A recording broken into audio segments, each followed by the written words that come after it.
I believe that most human beings are only living at about 40% of their capability. So the mind has a governor, like a car. If you're driving a car and the car has a governor on it, the car may say 130 miles an hour, but the governor is set for 91. Once that governor sets in, you get to 91, that car starts doing this. The car wants to go. The car wants to go, but that factory said, we're not going past 91. We have a factory, a nice governor in our brain, and it's a survival mechanism. It protects us from pain and suffering. The second we feel that shit, our mind says, oh no, this isn't fun. We should back off. We should sit down, find something more comfortable. And there's something about the mind. The mind has the tactical advantage over you at all times. At all times of your life, the mind has a tactical advantage over you. Why is that? It knows what you're afraid of. It knows your insecurities. It knows your deep, dark lies. And it starts to push you away from that shit. It pushes you in a direction that is comfortable. The mind controls everything. So what I realized was that when I was growing up and I was 300 pounds and I got all fat and I got all insecure, I realized that my mind kept taking me in this direction. When things got uncomfortable for me, when I was facing my insecurities, I was facing my fears, my mind said, oh no, we have the tactical advantage. We need to get you, separate you from this feeling over here. Life's all about feelings. We want the happy feeling. We don't want that feeling of this sucks. Why am I here? And you don't have any, so you can't answer those questions, so you leave. I started realizing that if in that moment you can answer those fucked up questions and you are now in charge of your brain versus your brain ruling you, that's where all that stuff comes from. So the 40% rule is all of that. You get to 40%, your brain says, we're done.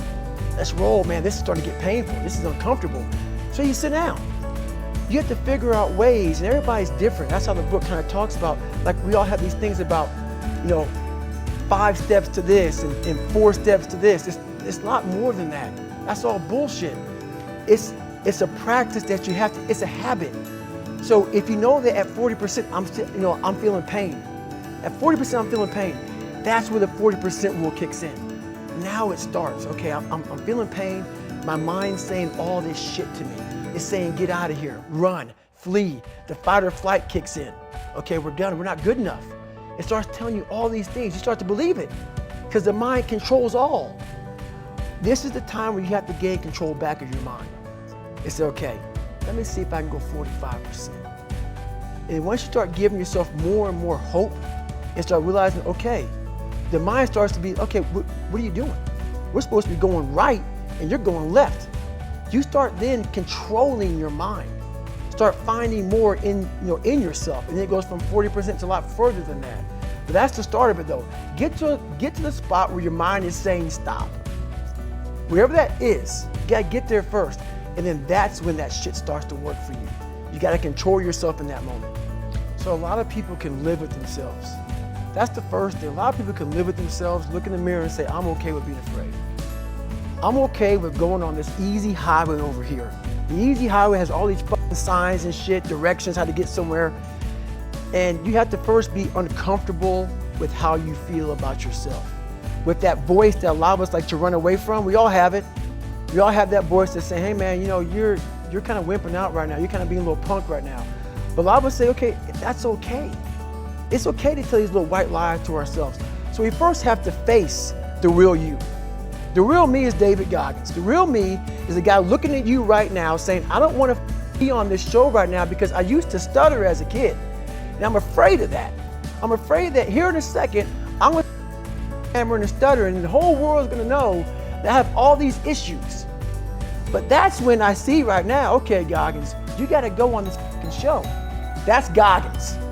Goggins is saying, okay, David Goggins, you're a punk. Life made you this way. We cannot be afraid of that. That's Goggins.